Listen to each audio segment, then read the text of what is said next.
Hey, everybody, and welcome in. It's the Poor Man Fantasy Football League podcast.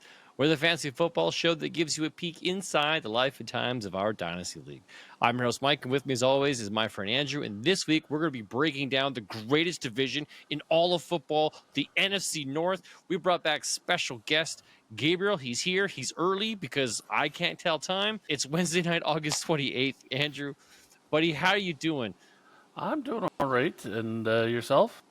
I'm doing fantastic. To the listeners at home, we were having a conversation off the air before, and I had to hit the record button to keep it going. Gabriel jumped on the show before Andrew, and Gabriel and I were talking about alcohol. Alcohol sales in the province of Quebec are done a little bit differently than in the province of Alberta. The province of Alberta, I can buy my beer and liquor pretty much everywhere. They don't have government-run stores. They're just everywhere. But this year, the convenience stores have allowed beer and small, like, I'm not sure, like the White Claw type drinks in the convenience store sales. Andrew hadn't joined the show until midway through that conversation. Gabriel was telling us a little bit about how it's done in Quebec, how you can get beer and wine and the White Claw type vodka drinks pretty much everywhere, but they're made a little bit differently. But if you want hard booze, you can't go to your Costco liquor store because they don't have one. You got to go to a specific spirit store. Interesting. And then Andrew's like, "Hey, I took this picture the other day. I was thinking of you, Mike. if you could share this picture as it tries to translate through our grainy video." Andrew took a trip to 7-Eleven, a local convenience store, and in the window was, check this out. Come dine in, take out. They have beer sales. But Andrew wasn't concerned about the beer sales. He was concerned with the dine-in aspect. Who is dining in at 7-Eleven? And I said, "Hey, man, the homeless." I said to Mike. Unhoused, I said to Mike, "That's where we're going to go watch the Super Bowl next February. We're going to go watch the Super Bowl. We're going to have our single beer sales and get our snacks and watch the Super Bowl at 7-Eleven. It's like, do they have tables and chairs now? I don't recall that being a thing. It's good stuff.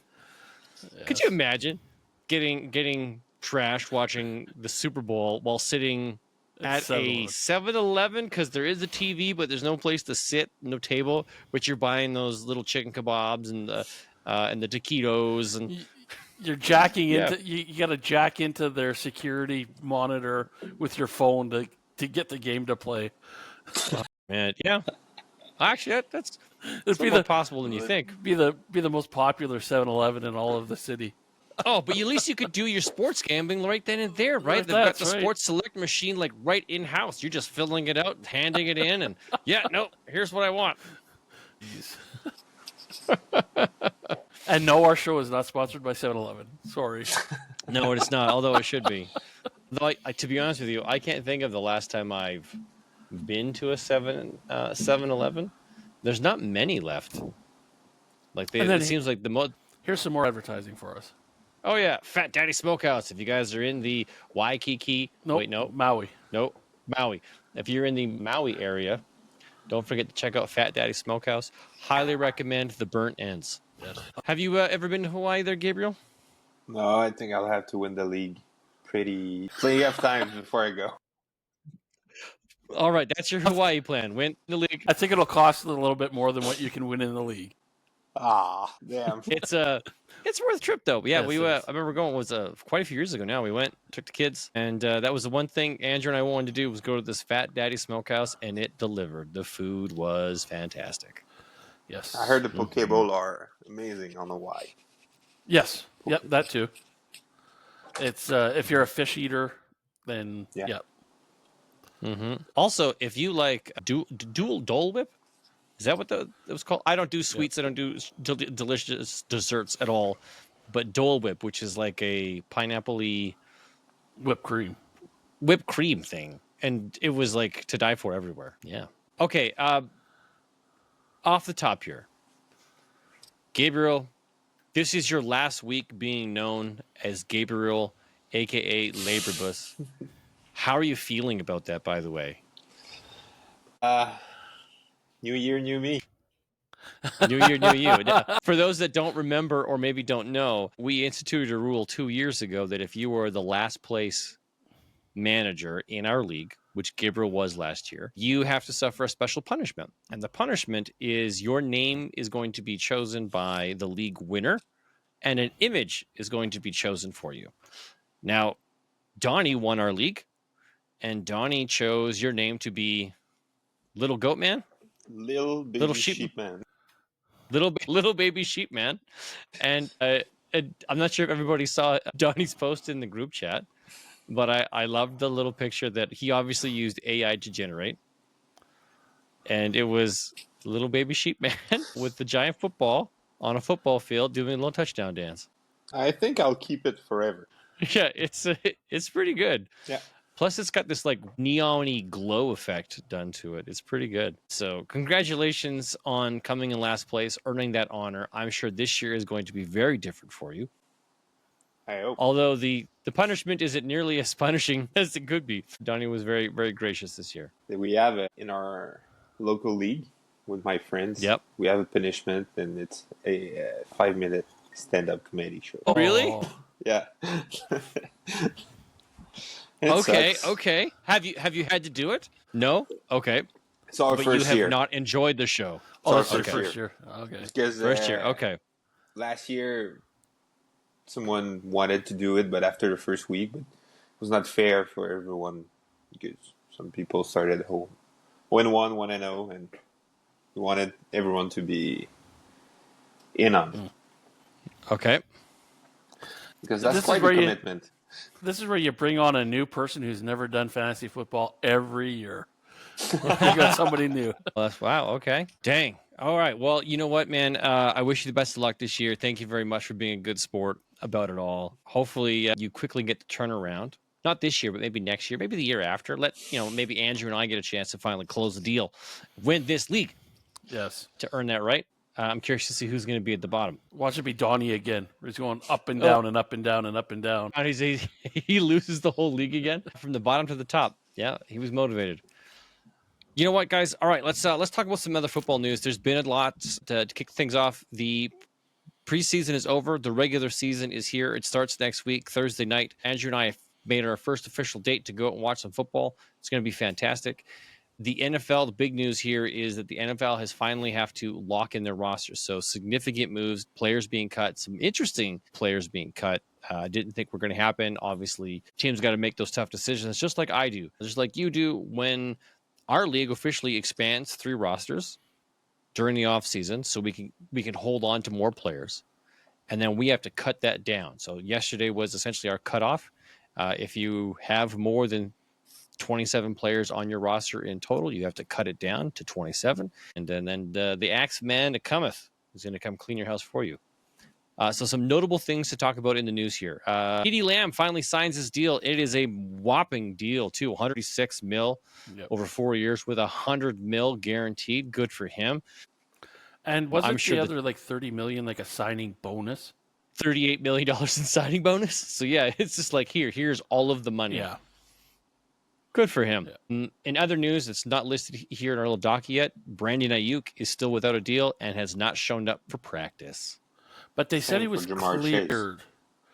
Well, Jamar Chase announced that he will be in the lineup week 1. There must have been something medical as well, because there was an article today that said he's been cleared by the doctors to play. So whether he's now going to just sit out because of the contract, who knows? Whoa. Okay, so I'm looking at 49ers wide receiver Brandon Ayuk is not in attendance at team practice. No comment injury-wise. Then I see Bengals wide receiver Jamar Chase is now considered day-to-day by head coach Zach Taylor. Says he spoke too quickly on Tuesday about Chase's status and looks forward to getting him back hopefully at some point soon. Wow. Oh, yucky. The Lions signed Allen Robinson? Really? Well, like what? To the practice squad, maybe, but definitely not to the main roster. Panthers signed former Terrace Marshall Jr. Former Panthers Terrace Marshall Jr. has signed with the 49ers. Cool, good for him. Patriots released Jalen Reagor. Steelers named Russell Wilson as their starting quarterback. Big surprise. Let's ride, Steelers Nation. Chiefs signed Samaje Perine. That's an interesting ad, to be honest with you. They let go of those 2 young kids that actually did rather well for them in the preseason. And then signed Samaje as a local Chiefs guy. What's the deal?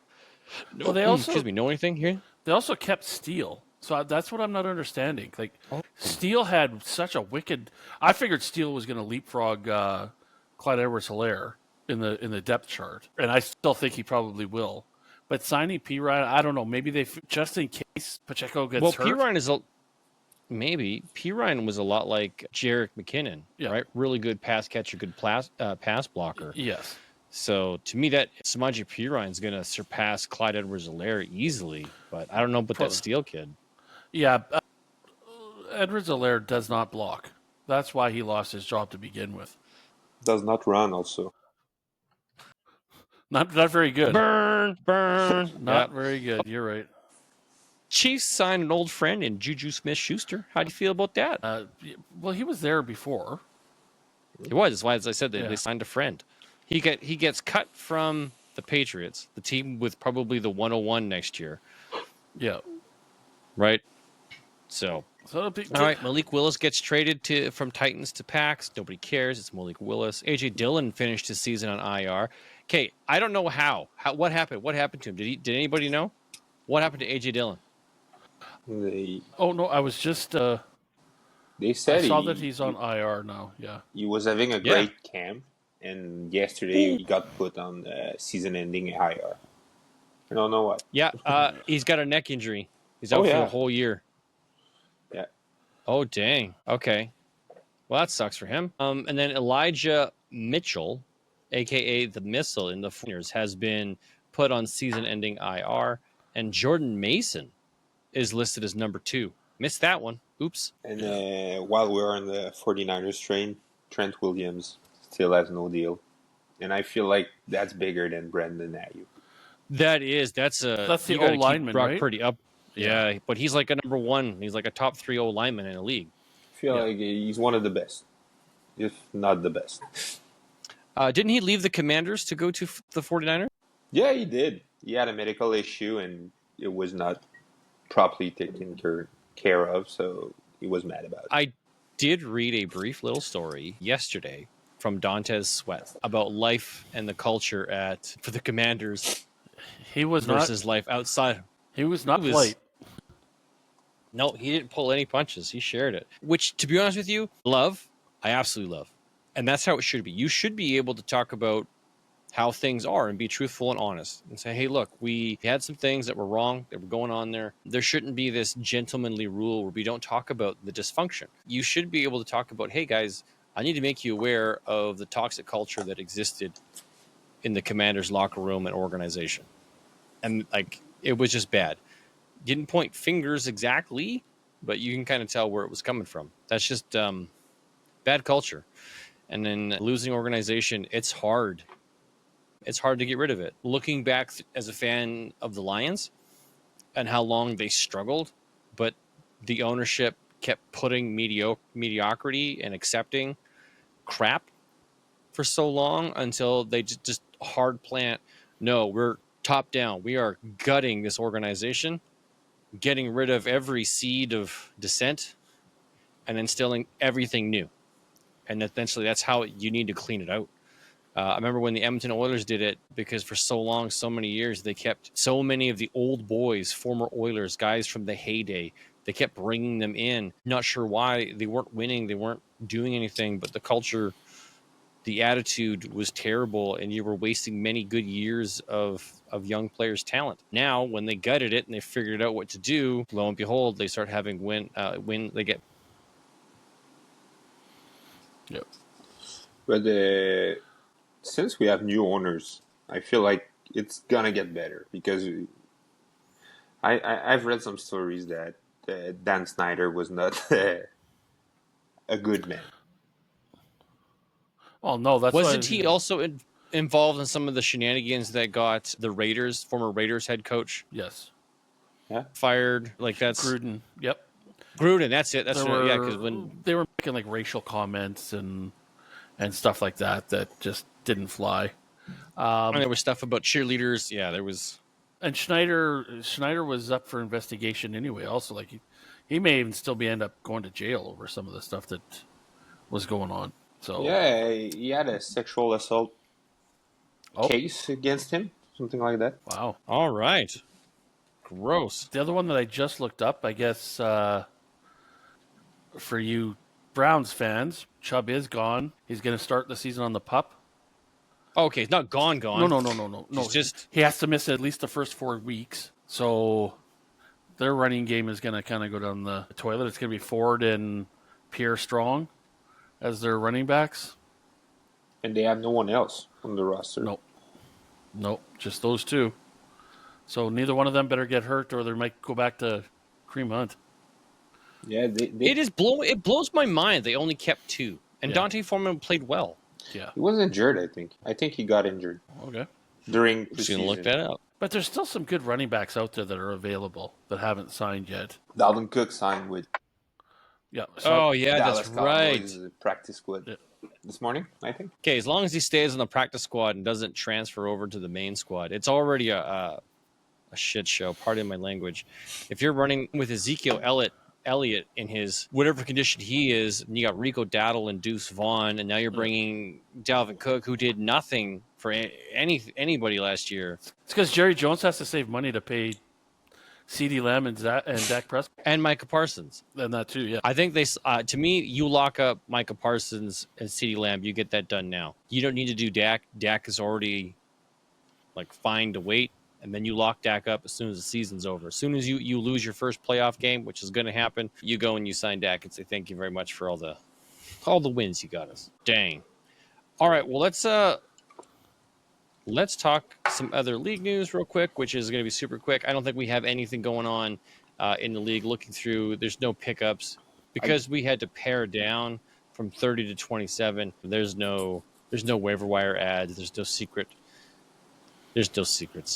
I got a trade Although down I do with find we talked about that last week. Oh, yeah. We talked about you. Yeah, we talked about that. I liked that trade. Well, for some reason, Juan is like me. He's tight end crazy, man. He made 2 trades in a week for tight ends. Yeah. Right. So he gets himself Pat Freiermuth in the 3rd. You get Luke Musgrave in a 2nd.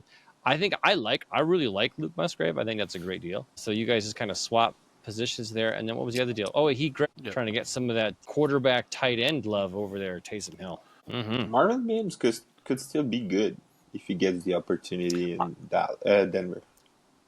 Everything's changed for him, right? So it's a fresh, almost like a fresh start. Yeah. He's got a new quarterback.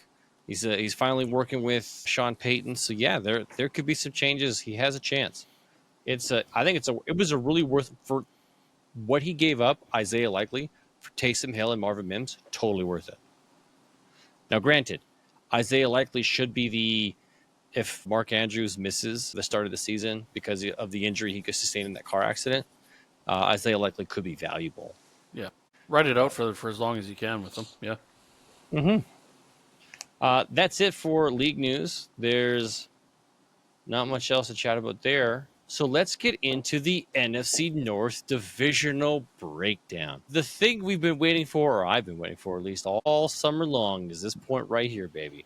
We're going to talk Detroit Lions, the Green Bay Packers, the Minnesota Vikings, and the Chicago Bears. Oh, it's going to be fun. We're going to break down how they did last year, predict how we think they're going to do this year. We're going to compare that to what Fox Sports has currently done. I've also used their updated polls, not their original ones when we started. Look at the Vegas numbers, and then we'll look at the rosters and do a little fancy lineup prediction. You guys ready? Yeah. All right, let's get into it. Now, Detroit has been on the rise these last couple of years since Dan Campbell's arrival and Brad Holmes taking over the helm as general manager. Some significant moves. A lot of love being thrown towards the team these days. So they finished the season last year 12-5, missing the Super Bowl, winning at the half, lost to the 49ers, just couldn't keep it together. This is the year, though, they're still ascending. So they finished last year 12-5, followed up by Green Bay, who did make the playoffs at 9-8. Jordan Love's first year made the playoffs. In that playoff run, who did they knock out that first round? Do you guys remember? The Bucks? Because they made it past round 1. The Cowboys. Yeah. They're the team that eliminated the Cowboys. The historical Cowboys losing in round 1 of the playoffs, done by the Green Bay Packers. So they're receiving a lot of offseason love this year. Minnesota. Unfortunately, Minnesota had a crap season due to all their injuries at quarterback. The carousel, they finished 7-10. Downside, they're consistently having terrible injuries happen to them. The only thing that isn't bad is that TJ Hawkinson was injured last year and it's just carrying over a bit longer. So he didn't get injured. He just stayed injured. And yeah, it's rough. So, not sure what they're going to do this year. And then the Chicago Bears traded away Justin Fields, used their 101, drafted Caleb Williams. They finished 7-10. As rough as it was last year and as ugly as it was, they still got the number 1 overall pick, courtesy of the Panthers. Now I think this is a team on a massive rebound. Let's see how they do. So I'm going to give you guys my predictions, and then we'll go to each one of you and see what you got. Yeah, I think the Detroit repeats. It's going to be a tougher season because I think the other teams in their division have gotten better. Green Bay should take a step forward. Chicago should take a step forward. Minnesota might be the only team in this division that's going to take a step back. So I got them going 12-5. I think Green Bay goes 10-7. I think they're good, not great. They are a bit worrisome for me as a Lions fan, but I have them going 10-7. Minnesota, I think they go 6-11. I think they got talent on the roster. They just don't have all the talent they need. So I got them going 6-11, and I got Chicago going 9-8, possibly making the playoffs with a 9-8 record. Knowing the history of how this kind of plays out, they could make the playoffs with 9-8. All right, who wants to go next? Gabriel, Andrew. I'll Go go. ahead, Gabriel. All right, Gabriel, hit us up. What do you got? I have the Packers winning the division this year at 10-7. Ooh. I also have the Lions at 10-7. I don't know what's going to be the tiebreaker, but I feel like the Packers are going to be division champion this year. It's not because we're doing the podcast with you. It's more that I really believe it. And I feel like Minnesota is going to be crap this year. They're going to go 5-12.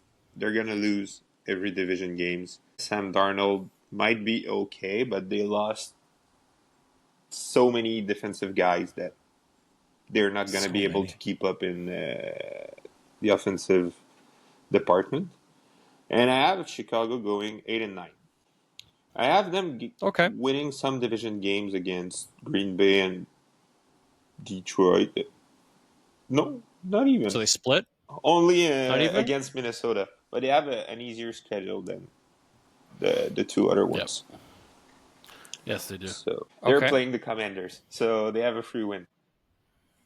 Yeah, they get a win there. Okay. All right. Interesting. Similar, but not totally varying. Andrew, what do you got, my friend? Okay, so I have the Packers going 9-8. I got the Bears going 8-9. I noticed you haven't talked about the Lions yet. We're getting there. Okay, come on. I got the Vikings at 3-14. 3-14. So okay, yes. So really down there. All right. I do have zero faith in Sam Darnold, and I had them ranked higher. I wrote my stuff out 3 weeks ago when J.J. McCarthy was still around, and I had them up at 7 wins. Now, no, I don't think that they're lucky if they get 3. I think, and then I got the Lions at 3-14 as well. No, just kidding. Just kidding. Yeah. Had you gone a little bit higher, I might have believed you. You might have hooked me on that. No, I got them at 12-5 as well. 12-5. Yeah. Okay. I just wanted to see your reaction when I left them at last and got 3-14. It was an eye roll, folks. It was an eye roll. Gabriel, I have the deciding factor of what's going to distinguish if it comes down to a divisional tie between Detroit and Green Bay. It's going to come down to the kicker. Green Bay does not have as good a kicker as Detroit. Detroit's got this young kid, Bates, that's absolutely fantastic. However, because the kid can hit like 60-yard field goals. But if somehow Minnesota puts their name into this hat, have you seen that kicker from Minnesota that did the 76-yard field goal? Yeah. 76-yard field goal with room to spare. So he beats Detroit by a field goal and gives Green Bay the division. like this is mind-blowing. This is a team who has to make it to the 40-yard line. Frick, you're going to start on the 30-yard line in your own zone most times. Yeah. All you got to do is make 10 yards, and then you're kicking a field goal? Well, maybe Minnesota will go like 16-1 because all they do is kick field goals, and all we got to do is just let our crappy defense hold the game for us while we just kick these field goals everywhere. We get 10 possessions. We only need to get 10 yards and kick a field goal. We end up with 30 points at the end of the game. Yeah, if you hit 30 points every game, but I don't know how long that leg is going to last. It's probably going to fall off after a couple games kicking like that. But that was my way of getting to talk about the Minnesota kicker. Impressive. Yes. So here's where we are. I'm at 12-5 for Detroit. Andrew 12-5. Gabriel 10-7. Green Bay comes in 10-7 for me, 10-7 for Gabriel, 9-8 for Andrew. Minnesota is our universally team that's going to lose. I obviously am a bit higher on them than the rest because I think Justin Jefferson and some of that offensive talent carries them. Maybe I'm really high on that kicker. I'm at 6-11. Andrew, you're at 3-14, 5-12.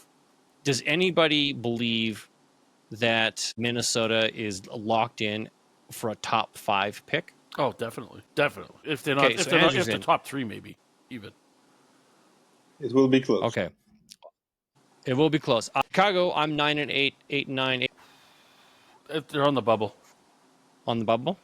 No. So Andrew says on the bubble. Gabriel, you're shaking your head no. So you don't think that's a team that could snake in as a wild card? I mean, they could sneak in, but with a rookie quarterback, I feel like there's some intangibles that's going to happen throughout the season. And it will be like a week 16, week 17 if they get in. They're not going to be like they won't have the concussion to get. I think if they're going to make the playoffs, it's going to be like Gabriel says, week 17, and they're going to have to rely on other teams to lose to squeak in. So they don't make it on their own, but they make it in because other teams just kind of potentially. All right. All right. Well, here's what Fox Sports that they've got. They've got a tie, 11-6 between Green Bay and Detroit, with Detroit coming out on top. They have Minnesota going 8-9, and that's updated after the J.J. McCarthy injury. Okay, it's really bold, I think. Yeah. They do have Chicago going 9-8 and taking a playoff spot, a wild card playoff spot.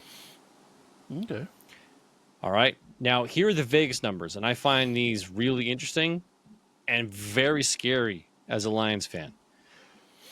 So Vegas has Detroit unanimous at plus 130 average. Okay. Green Bay at average 215. So not far apart, very close, 1 and 2. But Chicago is only plus 300 at winning the division. Like that's a really tight grouping. Yes. For those three teams exchanging. Now, the average for Minnesota is 1,000. That puts them with a top 5 pick.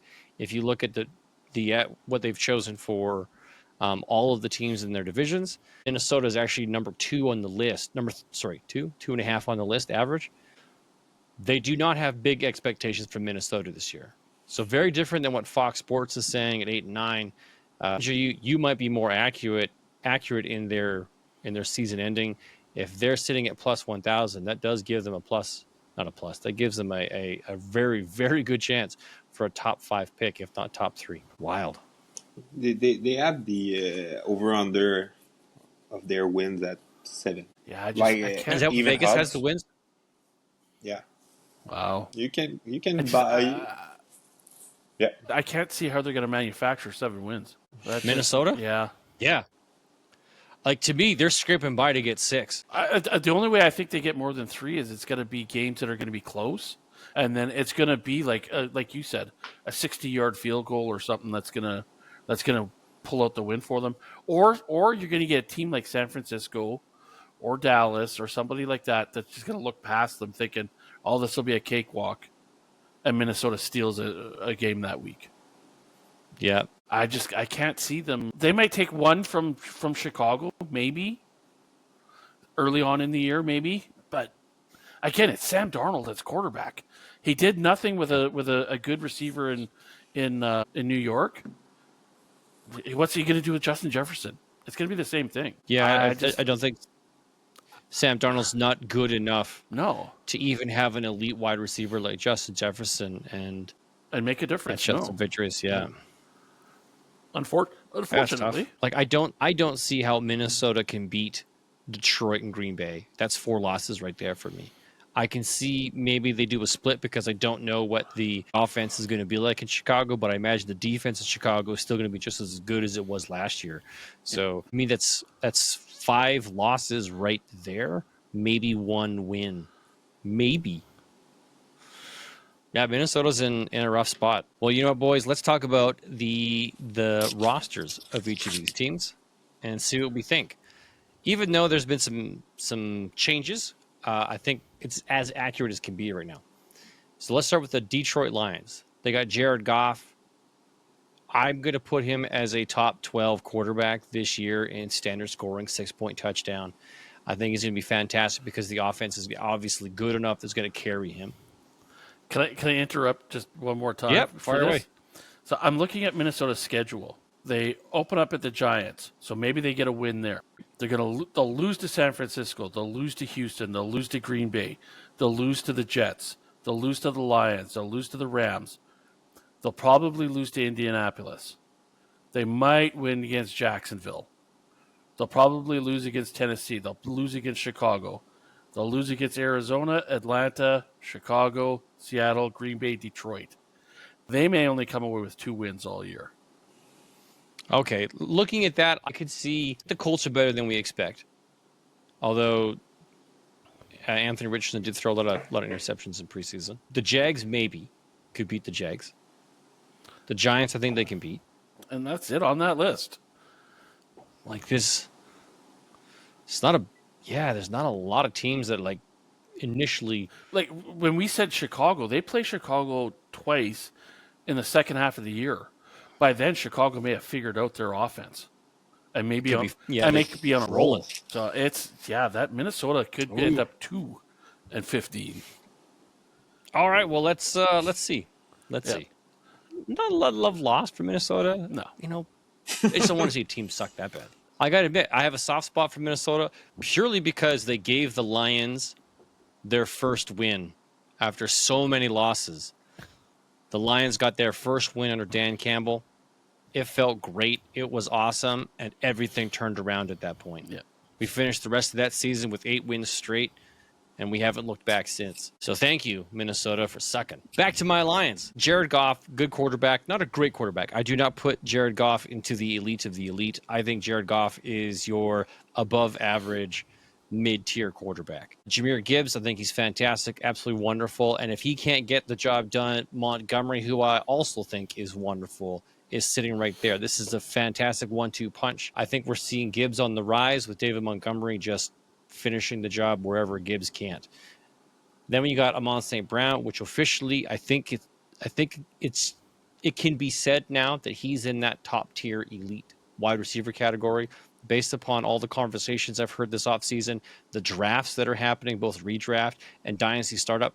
This is a guy who's being taken early in the first round. Granted, there are elite talents that we all recognize ahead of him: Tyreek Hill, CeeDee Lamb, Justin Jefferson, Jamar Chase. Those are the 4 guys that consistently go ahead of him. Then it comes down to your preference. And he usually sits in that 5-6 spot. Yeah, then he's in that 5-6 spot. A.J. Brown, Puka, like those are the guys that are kind of sitting in that that little group. And if that's the group that you're sitting with, that is still an elite group to me of wide receivers. So then we got Jameson Williams. Maybe, fingers crossed, knock on wood, praying to the football gods, everything holy, that Jameson Williams is it. Because we don't have a second receiver. We got rid of Josh Reynolds. We have Khalif Raymond. We just signed Allen Robinson. We don't have that number 2. And maybe that's okay. Because we've got tight end number 1, Sam Laporta. Always reliable in the end zone, Sam Laporta. And they went all defense, essentially, in the rookie draft. They only, round 4, they signed running back Sion Vaki. Did he make the team? He did. Unfortunately, they had to get rid of Zonovan Knight, who I thought played well, wasn't terrible, but they cut Zonovan Knight and this other kid, Jacobs. Cut her on the practice squad. The thing is, they have to cut Once they cut, they go out essentially to a waiver. If they clear waivers, then they can be signed back to the practice squad. Now, something else I learned interesting about practice squads, if you guys don't know, the practice squad has a limited roster size that you can have, but it does give you a restricted access to those players. So you can pull them up and put them back a certain amount of times before you have to sign them to a real contract. Other teams cannot sign away those players to their practice squad. They can only sign them away to the active roster. So if you're on the Detroit Lions practice squad and I'm the Arizona Cardinals, I can't sign you unless I'm going to start you. Well, then I would just go to the Chiefs because I'd be a starter there. Nice. Okay. I think that's a really interesting mechanic in the system. Yeah. You had some guys who maybe didn't make the 53-man roster, but you still trust and you think there's some potential. So you sign them to your practice squad, you keep them around, and maybe you get a chance to elevate them, knowing that you can protect them from somebody else poaching them unless that person invests money into them by putting them on the 53-man roster. So, like it. Well, especially if it's a guy that, again, like you said, he was on the bubble, so close to making the team. You may have liked him, but you had a need, especially this year with the kickoff rule. Guys that are linebackers may not have made the team last year, but this year will, right? So it's somebody that may have been position guy who gets pushed down to the practice squad, and he's not going to get poached for you. You can keep a hold of him in case one of your position guys injury goes down. Yeah. Okay. Any comments? Anything you guys love, you hate, you'd like to comment on when it comes to the Lions roster? The only thing with Lions. Go ahead. I feel like Jameson Williams can really be better than he was the last 2 years. It's his first real off season that he can play, because his first one he was injured. Last one he got caught gambling. So I feel like we don't put that much weight on new players getting up season in, and it seems like it does a great it's things beneficial if you get time to practice with the team. Yeah, you're right. No, that's good. Timing and everything. I think we've seen flashes of what Jameson Williams can do. Hopefully this offseason gives him a chance to be more consistent and build that chemistry to play well with the team and become that dude. I've seen some great passes, some great receptions, some great runs in the preseason practices. Would love to see that regular season. Hopefully it carries through. Andrew? My only thing, and I have voiced this the last 3 years, is just that Goff's age.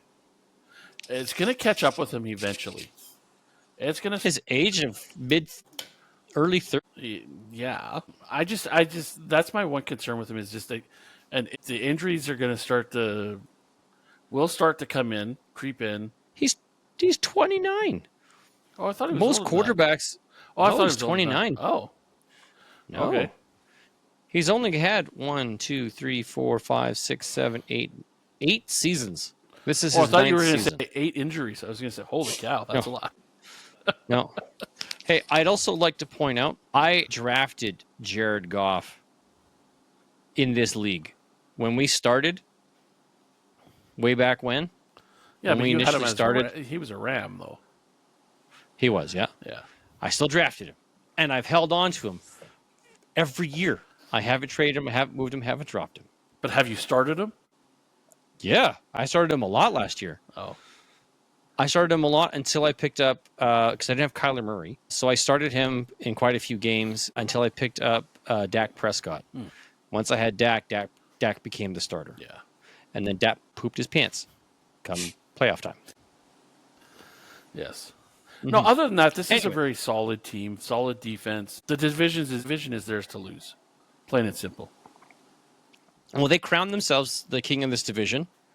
But I do think the competition is going to get tougher this year from Green Bay, and probably next year Green Bay and Chicago. Yeah, which it makes for some great football, man. It does. As much as I want to be a dominant team and just kill it, I think it's going to feel even better when you do it against other teams that are also seen as strong, dominant teams. When you come out on top. Yeah, exactly. All right, Green Bay Packers. It's hard not to love what's going on here in Green Bay. If Jordan Love is legit and he was just hiding diamond in the rough and he finally gets his chance, he rose to the surface, and the curse of the quarterback continues for the NFL in Green Bay, you go from Brett Favre to Aaron Rodgers to Jordan Love, and Jordan Love has a career like that. It is going to be disgusting, and we'll love it for fantasy, but I'm going to hate it as a Lions fan. This roster looks fantastic. You got Jordan Love.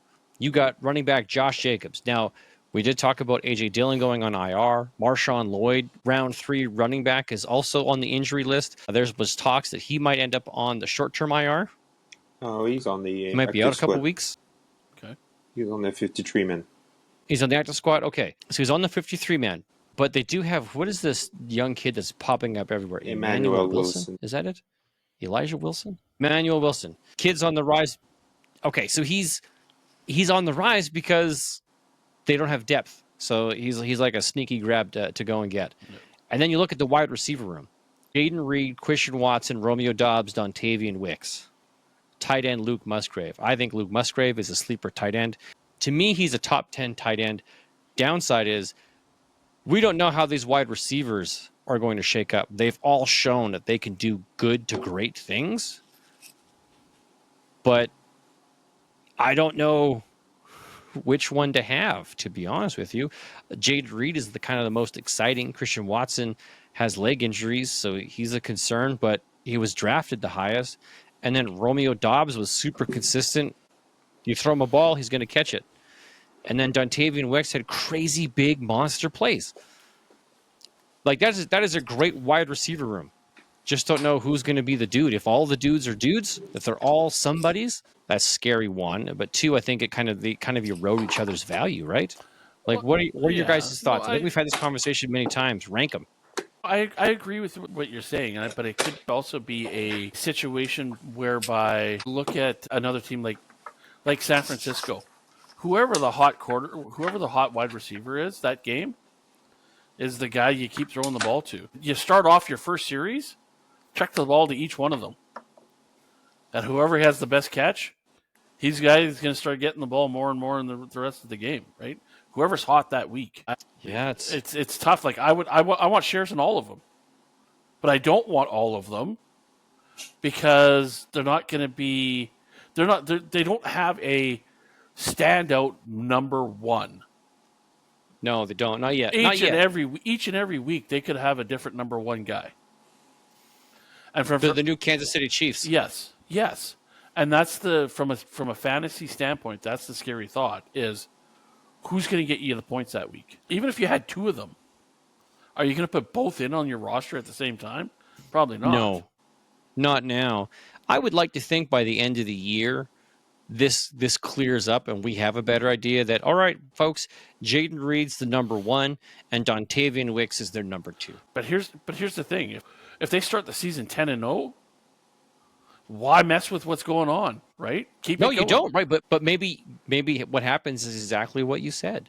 They find the guy who's hot, and that never stops, and they just feature him game after game. Maybe Christian Watson is the dude, and he's able to overcome his leg issues, and he's just consistent, right? To me, what I want is consistency. I want a guy I know that I can put in as a starting wide receiver or as a consistent flex play who's going to get me something. I don't want the roller coaster of hot and cold, hot and cold, hot and cold, unless I know I need a desperate play. And to me, if I had to pick a desperate play to win, it's Dontavian Wicks, right? Like a guy who can catch one catch for 60 yards and a touchdown. Well, that used to be Watson, right? Because he had such blistering speed. Then he'd blow a hamstring. Yeah, but that's the thing. But all four of those guys could be a number 1 or 2 on almost every team in the league. Yeah, I hopefully we get some clarity. Get some clarity out of the deal. Yeah. It's a great situation for the Packers to be in. You have options. Gabriel, any comments? No, I think you summed it all up. I feel like Romeo Doubs had a great playoff with Jordan Love, so it might translate to a good early season. I remember he had a good stint with touchdown catch, more than the other ones. But I feel, I really believe Christian Watson could. He had some hamstring issues, but he went to a special doctor this offseason to maybe I've heard this. clear things up. And I think he was stronger, like 60-40 stronger on one side, and that debalanced everything. And maybe he'll come back strong and he'll be number one. But the Packers are going to be good, and Josh Jacobs going to be good for fantasy purpose. For fantasy purposes. For all of those who hung on to Josh Jacobs, I think you're about to be rewarded over what happened last year. We're just a year removed from good things are coming. 1,600 yards. Number one finish. Yeah. Okay, let's talk about them Minnesota Vikings just a little bit more. Sam Darnold, Aaron Jones, Ty Chandler, Justin Jefferson, Jordan Addison, who is facing suspension, and TJ Hawkinson, who's on the PUP. JJ McCarthy is out on IR. There's not a lot of excitement here. Jalen Naylor, who I've picked up in a few places, looks to be the replacement to Jordan Addison if he's out on suspension. Munt, M-U-N-D-T, seems to be the tight end replacement to start the season. Not Robert Tonyan. Some guy named Munt. So if you need a desperate tight end grab pickup, Munt is your man. I'm not doing it because Sam Darnold can't throw a football. So I'm not spending my money. No. Yeah, it's just rough. If I was Jefferson, Just rough. if I was Justin Jefferson, I'd be like, what's going to happen next week? Now who's going to go down? Like this is a sinking ship, and even the rats are jumping off. Like this Just team get injured. Yeah. Yeah. Get out. Like at the beginning, when the season ended last year, a lot of us were talking about Justin Jefferson going to another team and asking for a trade, or something like that. And now he's probably thinking, why the hell didn't they get me out of here? Because they signed him to a large sum of money. Yes. Yeah. He was the highest paid wide receiver in football until CeeDee Lamb. Yes. And it's scary, but you'd be the second highest paid wide receiver, and you're gonna go 2-15. That's just, I feel for the guy. I really do, because you got all that talent in the world, and that's not gonna save the team. No, it's not. You still need someone competent enough to throw the ball. Yeah. And what it does is it hurts his future value, right? Because he's not going to get the 1,500 yards. He's not going to get the 25 touchdowns because your quarterback can't throw that many. They'd be lucky if they get 25 touchdowns all year Collectively as a team. And they'll probably get 10 of them with their defense. Well, maybe not 10. That might be a stretch. What do you guys think about Aaron Jones? Do you think Aaron Jones has fantasy value this year as a result of the stress of quarterback? He's going to have to. It's going to have to be all him and Jefferson. The only thing stopping him is injuries. All right. At this point, Aaron Jones is a great player, but his season always gets derailed by an hamstring or an ankle injury, like mid-season. Okay, so what I'm hearing is the Minnesota Vikings are going to rely heavily upon the running backs. So go pick up your Ty Chandlers, folks. Go get your handcuffs, because Aaron Jones will be great when he's on the field, but he's not always going to be on the field. Okay, well, let's talk about probably the most, I don't know, I'm not sure how to describe the Chicago Bears. The most interesting, the most talked about potential, the Chicago Bears. They drafted rookie quarterback Caleb Williams, and they've drafted Rome Odunze round 1. They also went out and signed DeAndre Swift. They signed DJ Moore to a big deal after trading for him from the Panthers. They got Keenan Allen, who I haven't seen him, but people keep talking about how much weight he's put on in the offseason. I'm not sure how true that is, or if that's just like a weird joke I'm not fully aware of because I don't watch Hard Knocks. And then tight end Cole Kmet, who I think has been a top 10, and just now he's got to face better targets to compete for those targets. I'm going to save my thoughts here. I'm going to let somebody else go first. I think they have a huge ceiling. They have a lot of potential if the team can stay healthy. That's one of the big things. If you look at Keenan Allen's career, it's been a few injuries. DJ Moore has the opportunity to take the next step, be the number one guy. The pressure is going to be on you. DeAndre Swift has the opportunity to run away with the ball. And Caleb Williams, They're joking that he's going to retire because he's done better than the last 25 Bear quarterbacks in the preseason. He hasn't even played a game yet, but he's got a 4-0 record. He's better than most of the last quarterbacks the Bears have ever had, right? So the team there's a lot of hype around them. Kind of like the hype that was around the Lions last year. Everybody's wanting to see them. Everybody's excited to see them. But they could also fall flat on their face. A few injuries and the team just goes back to or they lose a few close games and they think, well, we're the Bears. We're supposed to suck. We've sucked for the last 10 years. And I guess we'll just keep losing. And they start beating themselves up, right? Well, I think their season is going to be dependent on the start. If they can get 3 or 4 good, solid wins where if they blow out somebody right off the bat and they can gain that confidence, it will help. Did you say their week 1 game was against who? Or was that Minnesota you were talking about? No, that was Minnesota playing. They were playing the Giants. Let's see who the Bears. Yeah, because that's a great team to play week 1. Are against the Titans. I'd love to play them too. Titans, okay. So that's a middle of the pack to a losing team, the Titans. Yep. So that could be a good test, right? Nice warm up. Not a weak team, but not a strong team. Just come out and see what happens. Exactly. Gabriel, what are your comments? Thoughts? I'm scared about DeAndre Swift because I started looking for my redraft league for not dynasty, I'd say, but for this year. I'm scared of DeAndre Swift because he was in one of the best situations last year with the Eagles, best offensive line, one of the best offensive schemes. And he was not that great. He was good, but he was not that great. And now he's going with 3 amazing wide receivers and a rookie quarterback. And who knows what that offensive line looks like. So I don't feel he's going to be a top 10 running back this year. More like a top 10 to 20 running back. Okay. If he stays healthy. That scares me because he's getting drafted quite early in redraft. I feel like the wide receiver corps is more like the Packers.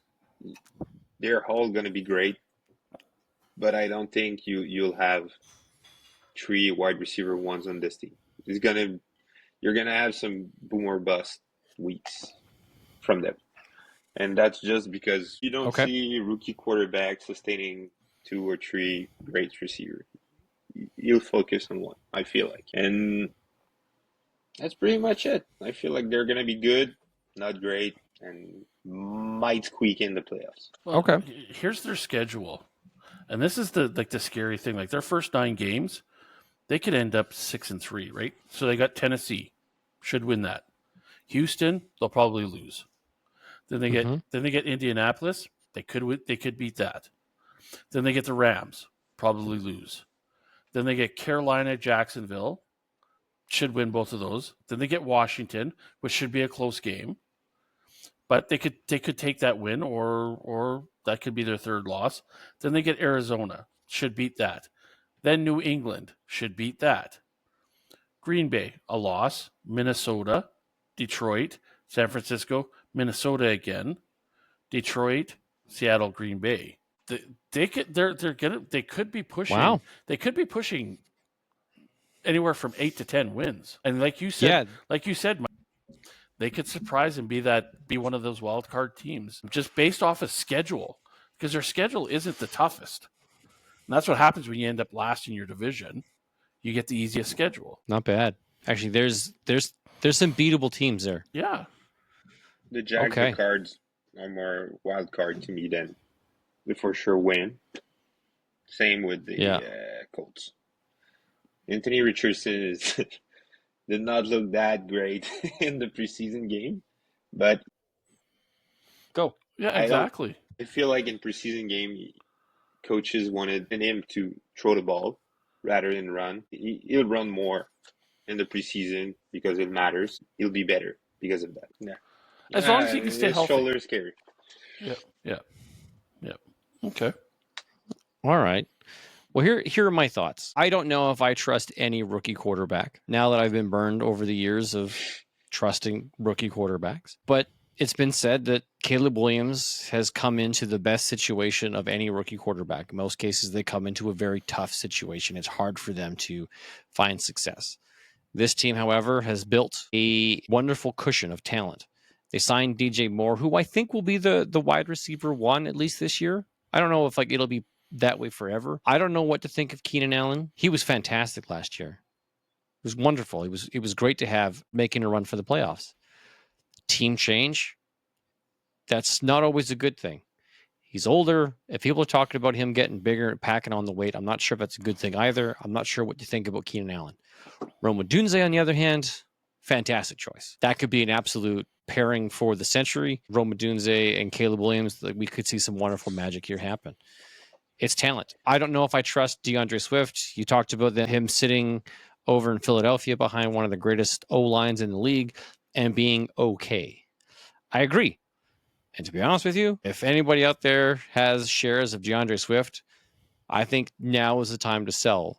If you can't sell him now, wait for a good week one. If he can get some points, I think unload. Try and find somebody else. If you've got depth of the position, move on. I've got him in one league, and I thought I was left holding the bag until last year. Good things happened. Still wasn't able to move him. Still haven't been able to move him, and I want to move him.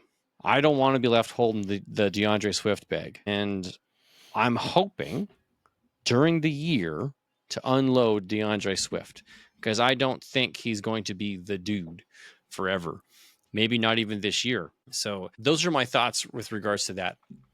If Caleb Williams comes out and has a Deshaun Watson, CJ Stroud type rookie season, a Justin Herbert type rookie season, where some magical things happen, great. This team's going to be scary, and I'm going to hate it as a Lions fan. It'll be great for fantasy football. It's just going to be tough when you've got that level of talent sitting down there. And if he flounders year one, I'm still not going to be overly worried, because a lot of rookie quarterbacks do flounder year one. So I'm not going to blame it. To me, it's, does magic happen year one, or does he slowly acclimate and learn the game, the system, come year two? I think he's got the weapons to do it. They're on the cusp. They have a schedule that is winnable on paper. So I think it's all doable here. From a fantasy standpoint, I think there's good things to be had. Yeah. From a real world fantasy standpoint, or real world football standpoint, I'm absolutely terrified of the Chicago Bears, because I don't know what they're going to be. I know what to expect out of Green Bay. I know those are going to be tough matches. I know it. I don't know what to expect from Chicago. Chicago plays tough because their defense was tough, but you knew you were going to win because their offense sucked. Now their offense could be really good, and you're playing a tough defense. Like these matches aren't going to come easily. So that's my personal concerns with Chicago. I wish them all the best. I have invested accordingly to ride the wave if the wave hits. So, but here's the thing. Here's one of the other things with the Bears. They could end up 6-11, but have the fantasy owner of a lot of their players get a ton of points, because maybe they score 30 points but give up 35. Right? Like I still think they're going to be a good, fun team to watch, like Miami. A good team fun to watch that's going to put up lots of points. Maybe their record doesn't reflect it because their defense hasn't been able to keep up. Who knows? I don't know. I think their defense is just as strong. Historically has been a very tough defense. Yes, you're right. But they rode that defense last year. I think that's how they got the wins they got. Is because the defense kept him in or turned the ball over enough to give their offense more chances to score. Like I remember a game against the Detroit where Detroit had like 3 or 4 turnovers in the single game that gave Chicago the lead. And this is when, you guys might not remember this, but Detroit won that game in the last 2 minutes. They drove the field, scored, stuffed Chicago on a 3-and-out, got the ball back, drove the field, got the field goal, won the game. After nearly losing it because of all the turnovers the defense forced. Yeah. So I one of my thoughts is, like, from a fantasy standpoint, record might not at the end of the year reflect from a fantasy standpoint, like how good they are. Yeah. Okay. Like Caleb Williams may be I doubt it, but could be a top 5 quarterback. But he has a losing record, right? Could be, very well could be. Yeah, you're right. Would you guys like to see him have a CJ Stroud type season? No. Yes. Okay. Well, I don't want to. I don't. I would say yes and no. Yes and no. From a fantasy guy that if I have, I think I have him in one of my leagues, but I'm not 100% sure. But from that perspective, yeah, I want him to have that. From a real world football thing, that's going to convolute this division badly, because if they're going to steal wins, it's going to be from Detroit or Green Bay, and that could just tighten up that division even more and make the waters even more muddy. All right, Gabriel. I just feel last like comment on the Caleb Williams top 5 finish, I don't think he runs enough to be a top 5 quarterback in the league this year or next year. I feel like you could say Jaden Daniels as a dark horse shot at finishing top 5 just because he's gonna run plenty. Let's hope he's good passing the ball, but he's gonna run plenty. Okay. All right. No, fair enough. Jaden Daniels over Caleb Williams because of the rushing. Yeah. Okay. In fantasy points. Yeah, totally makes sense. That is a bit of a cheat code when it comes to fantasy football. Those rushing yards count. Yeah. Well, let's talk about our fantasy lineup from this division. We're going to look at a quarterback, running back, wide receiver, tight end, and a single flex. First up, we see that Gabriel, he's got his numbers in. I got mine in. Andrew, you're going to give us yours live as usual? Oh, yeah. You got yours? Yeah, I can go first. I'll go first this time. I don't mind. You know what? Yeah, let's do that. Let's go first. Who's your quarterback? Jordan Love. Jordan Love. Not a bad choice. He you know what? He showed a lot last year. He'll continue that momentum. So I think he's going to eke out the quarterback over Goff. Not by a lot, but I think he'll eke it out. At running back, I get Jamari Gibbs. Okay. Gibbs. Yeah. Or whatever his name is, whatever. Yeah, Jamir Gibbs. Yeah. Really? Even with Sam Darnold? Yeah. He's still going to get the points because he's going to have to. Okay. Nobody else is on that team. Laporta, obviously. Yeah. And then on my flex, I got St. Brown. I'm on raw St. Brown. Okay. Interesting. I do find that Justin Jefferson as your wide receiver 1 an interesting selection. I do. Okay. Yeah. Gabriel, do you want to go next? Just need to white them out. Okay. I will reveal. Thanks. I will open them up for you. Jordan Love. All right. Your quarterback like Andrew, I feel like he's got a good streak going on, and he's going to be good this year. He has the legs to rush some touchdowns in. Okay. They're going to win. I felt like we're going to have all the same team, so I went with a dark horse of mine. I went with Josh Jacobs at running back. Hey, I don't. Wow. I don't mind this pick, though. I do not mind this pick. Okay, so Josh Jacobs is the running back 1. He could bounce back. He could have a huge year. Wide receiver 1, I have Amon-Ra. Thing is, I was like Andrew. I feel like Justin Jefferson can still beat Amon-Ra even with Sam Darnold. Last year, Justin Jefferson had Sam Darnold. Who was the QB? Josh Dobbs. The poor version of Josh Dobbs. Yeah. They had 4 different quarterbacks last year. Some points. So with Sam Darnold, enough season to practice. Yeah. Okay. I feel like he can still be good. That's why I have him as my flex. And sadly, this division does not have a good competition when it comes to tight end. Sam Laporta is the no. You can't compete with the tight end number 1. No. Sam Laporta. Okay. All right. Okay. You guys are very, very interesting. Okay, so Jordan Love, consistent. There's a difference between Jahmyr Gibbs and Josh Jacobs. Then you guys swapped Justin Jefferson and St. Brown, Sam Laporta. Here's how I went. I essentially went all Lions. Are we surprised? I went Jared Goff as my quarterback. Not really. To me, Jared Goff and Jordan Love are probably going to finish pretty close to each other in our league scoring.